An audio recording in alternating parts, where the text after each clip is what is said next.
Wine Spectator just released its complete list of top 100 wines for 2024. I've spent some time analyzing that list and have a number of observations that I'll be sharing with you in this video. And in addition, I'm also going to reveal my 6 favorite wines or best buys from the Wine Spectator Top 100 list. In its announcement, Wine Spectator characterized its Top 100 list for 2024 as the year's most exciting wines. I actually found the list to be a little bit underwhelming, so that's definitely not the word that I would use to describe it. And in fact, as I was browsing through the full list, there was very little that got me to stop the scroll. Nevertheless, I do think it was a valuable exercise for me to study the list, and I think that I was able to come up with some takeaways that will be useful for you, regardless of whether or not you liked the list or any of the wines that were on the list. In addition, there were some wines that I found to be exciting, and there's also some wines that I think offer some excellent value at their price point and would make excellent cellar defenders. My first observation is also the elephant in the room, namely the very large number of wines from both California and the United States that made the list. In fact, there were 34 wines from the United States out of the top 100, 25 of which were from California. In response to the video I did on just the Wine Spectator Top 10 last week, many of my viewers were extremely critical of the fact that 6 of the top 10 wines were from the United States. While math is not my strong suit, and that's why I became an attorney, I did analyze the wines in some detail and tried to come up with a breakdown of the 34 wines. And it looks like there's 25 of them from California, with 9 coming from Napa Valley and 9 coming from Sonoma, and the other 7 coming from other parts of California.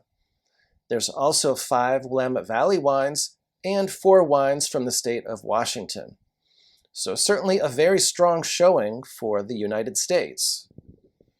Here I'll start out by admitting that 25 wines out of 100, just from one particular state in the United States, is definitely overkill, particularly when the objective is supposed to be to come up with some of the most exciting wines and a diverse list of wines from throughout the entire world. Having said that, it does not surprise me that Napa was well represented on this list. The 2021 vintage is the wine that's being reviewed in 2024, and I spent about a week in Napa Valley back in February tasting dozens and dozens of the 2021 vintage wines from Napa Valley. They were generally impressive across the board, and so I would definitely include at least 5 or 6 of those wines on my top 100 list as well. What did surprise me, in addition to the large number of wines on the list, however, was the particular wines that they selected. There are a number of wines that I liked better and thought should have been included from Napa Valley, but were not. As just a couple of examples, Dominus Estate produced perhaps one of its best ever vintages in 2021. Catiar is another extremely impressive wine from Napa Valley in 2021. In fact, it was Jancis Robinson's favorite, and she liked that one even more than Screaming Eagle. So that one is definitely one I think should have been included as well.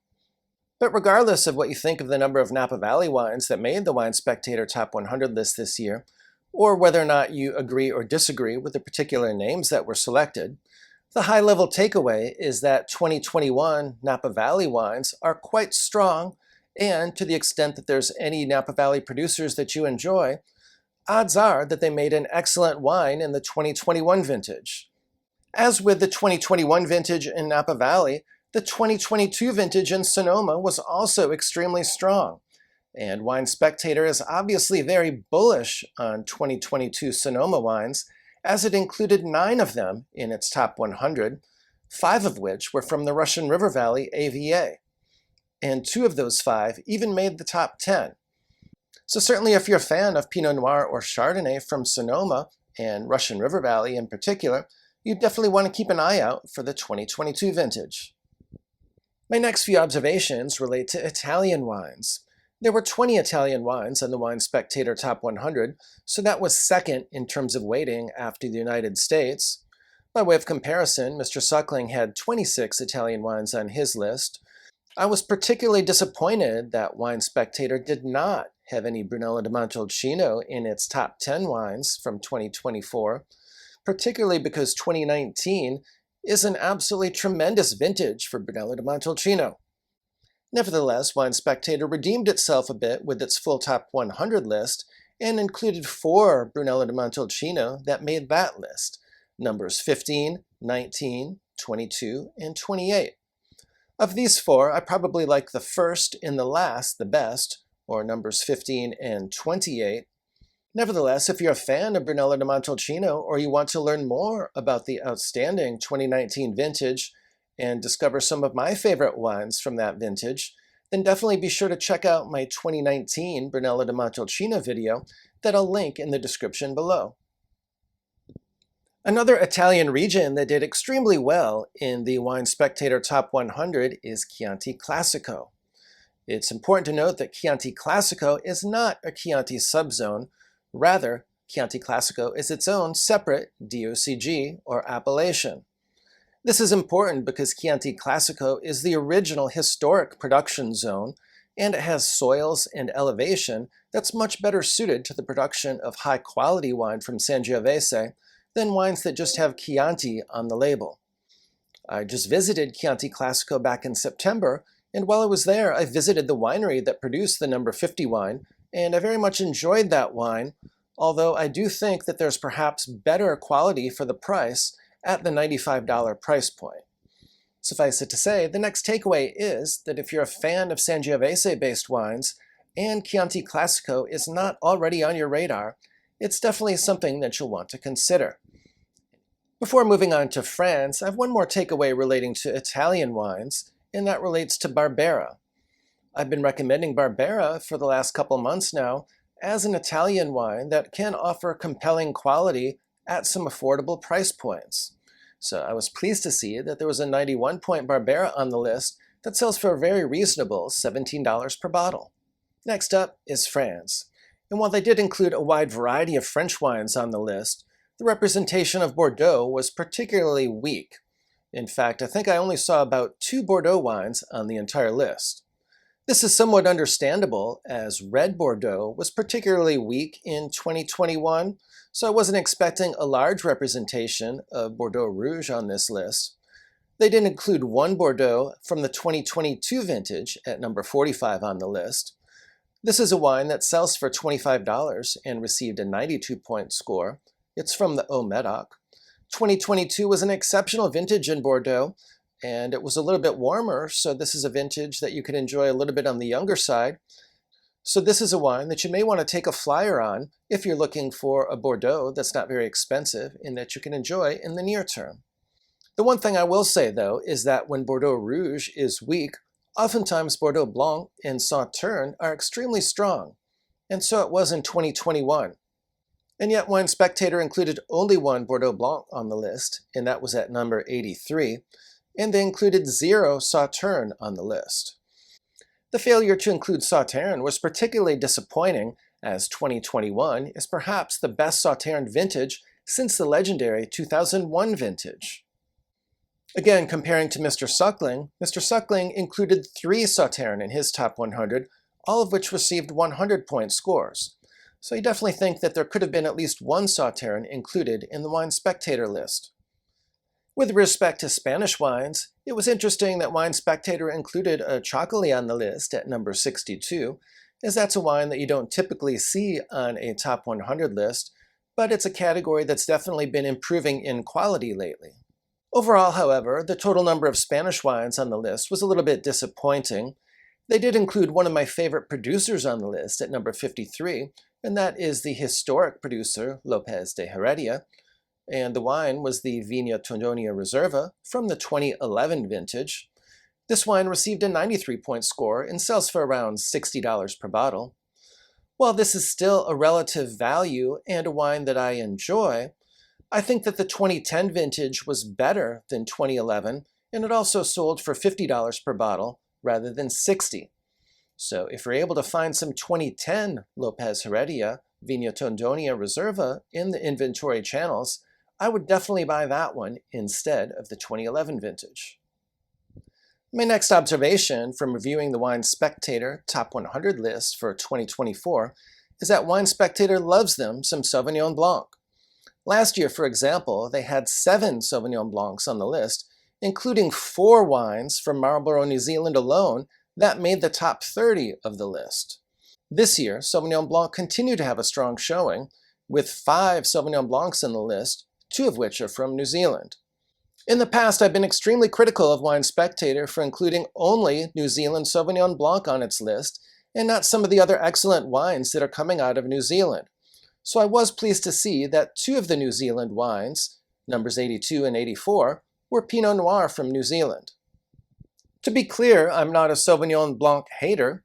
That's one of the wines that I first started out enjoying when I first got into wine, but I do think that 7 out of 100 is overkill, and it also prevented Wine Spectator from including some other more exciting white wines on their list. For example, Germany was extremely strong with the 2023 vintage, and yet I think I only saw 1 German wine on the list, and that wasn't even from the 2023 vintage. It was a 2022 wine that received a 90-point score from Wine Spectator. So there was certainly a big lost opportunity to include some exciting wines from Germany. I think James Suckling, for example, had 12 German wines on his list. By the same token, Austria, like Germany, was also extremely strong in 2023, and yet there was only 1 Austrian wine that was on this list. While we're on the subject of glaring omissions in the context of a white wine, I should also mention Alsace, France. Certainly there's lots of exciting white wines coming out of Alsace, and while I do appreciate that Wine Spectator had an excellent Trimbach Riesling at number 89 on the list, there's certainly many more wines that I think could have been included on the list. So my takeaway is that certainly if you enjoy Sauvignon Blanc, you can consider the recommendations from Wine Spectator. But if you're looking for some other interesting and exciting white wines, definitely consider some 2023 German whites, some 2023 Austrian whites, as well as some white wines from Alsace, France. With that, it's time for me to reveal my 6 best buys from the Wine Spectator Top 100 for 2024. But first, a few quick words about the criteria that Wine Spectator used to come up with this list.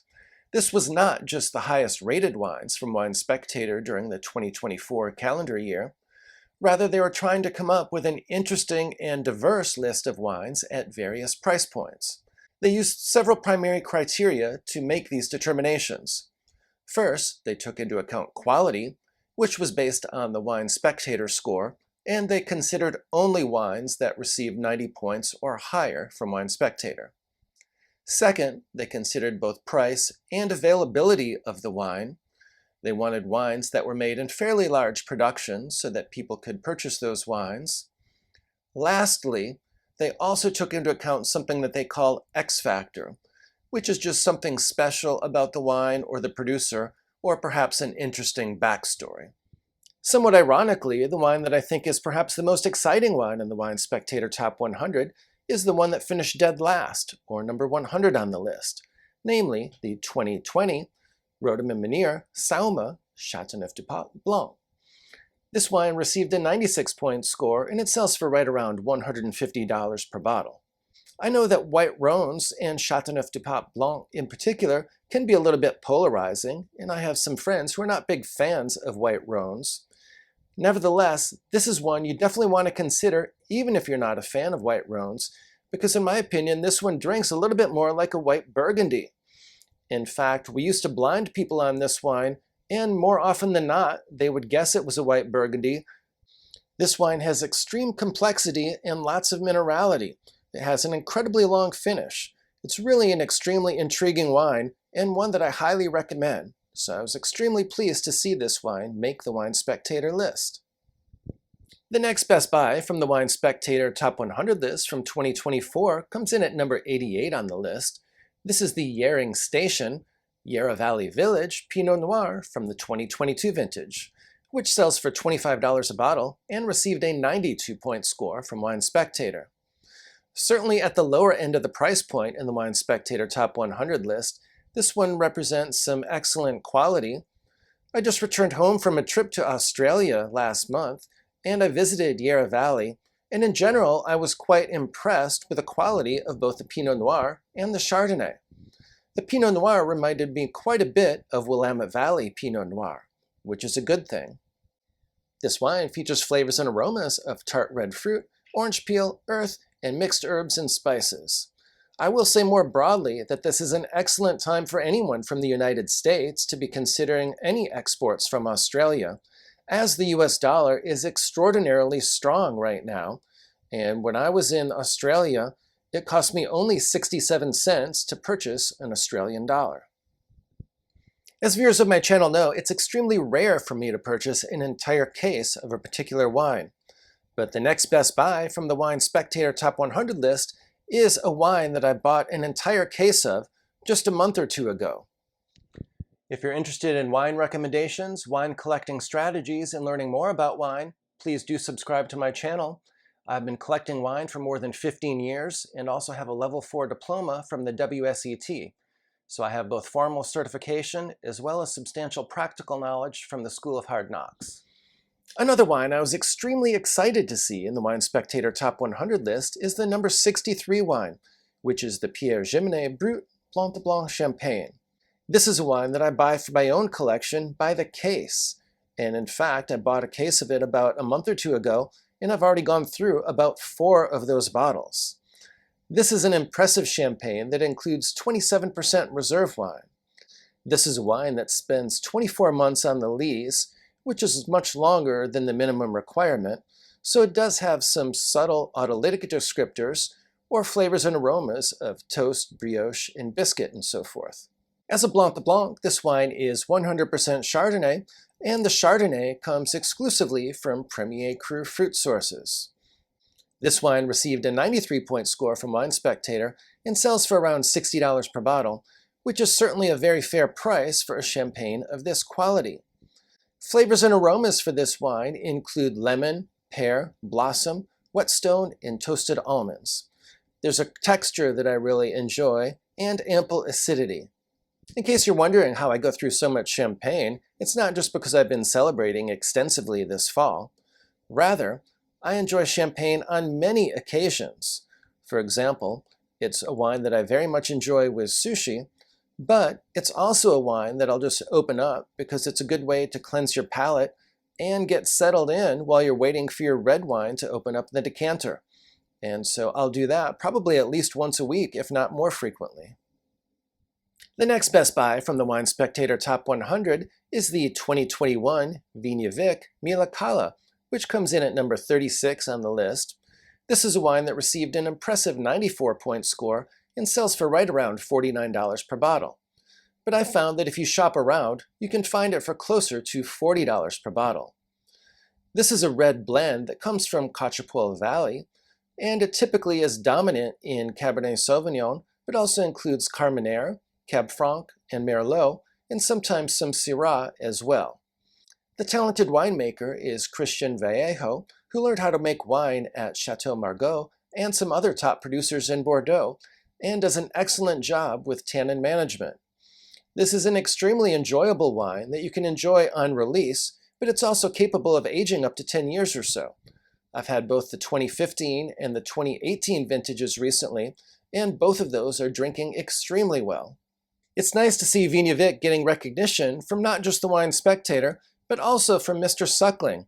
In fact, the flagship Vigna Vic wine came in at number 6 on James Suckling's Top 100 list, and that wine received a perfect 100-point score.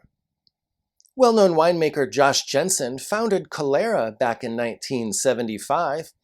CELLAR is located in California's Central Coast, about 25 miles east of Monterey Bay.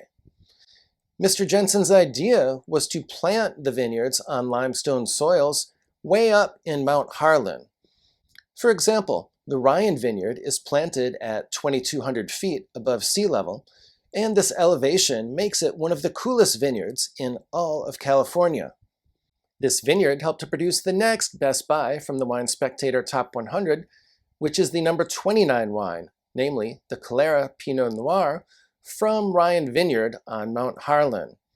This wine received an impressive 96-point score and sells for around $95 per bottle. CELLAR produces some extremely age-worthy wines, and this Ryan Vineyard Pinot Noir is definitely one that will cruise in your cellar for up to 15 years or so. I'd probably recommend giving it a few additional years in the bottle, as it will definitely gain complexity with some additional age. And while we're at it, I may as well mention that there's also an entry-level wine from CELLAR that's an extremely high-quality wine for the price point, namely the CELLAR Central Coast Pinot Noir. This wine sells for closer to $25 per bottle and still is well received by critics, so definitely keep an eye out for that one as well. Next up is the number 20 wine on Wine Spectator. This is an impressive wine that's a consistent performer each and every year.